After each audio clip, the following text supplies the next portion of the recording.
வணக்கம், ஜெய் ஹனுமான்.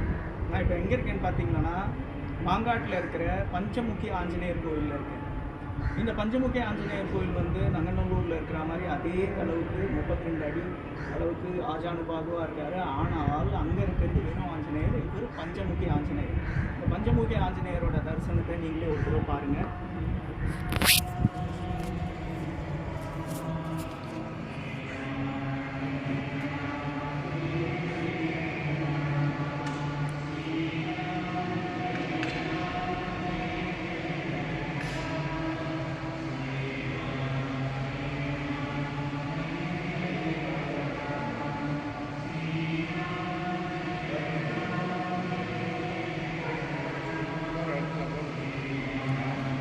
எவ்வளோ தத்ரூபமாக எவ்வளோ அழகாக இருக்கார் பாருங்கள்.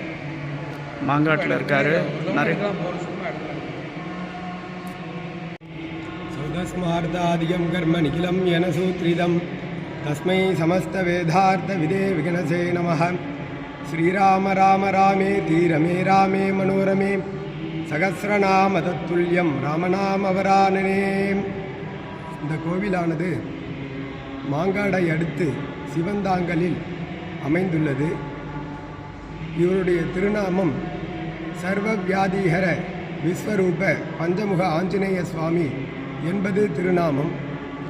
இந்த திருநாமம் எப்படி வந்ததுன்னா, சர்வ வியாதியும் போக்கக்கூடியவர், விசல்யகரணி, சந்தானகரணி, சஞ்சீவகரணி, இந்த 3 மூலிகையும் இடுப்பிலேயே வச்சுட்டுருக்கார் ஆஞ்சநேயர். ராம லக்ஷ்மணர் இலங்கையில் மூர்ச்சையாகி கீழே விழுந்துட்டா. பிரம்மாஸ்திரம், ராவணன் போட்ட பிரம்மாஸ்திரத்தால் ராமலட்சுமணர்கள் கீழே விழுந்துட்டா. அப்போ யார் காப்பாற்றணும்னு பார்க்கும்போது ஆஞ்சநேய சுவாமி இமயமலைக்கு போய் இந்த மூலிகை எல்லாத்தையும் தேடின்னு இருக்கார். மூலிகையை தான் மறைஞ்சிக்கிட்டே இருக்கான். அப்போ அந்த மலையே தூக்கிட்டார்.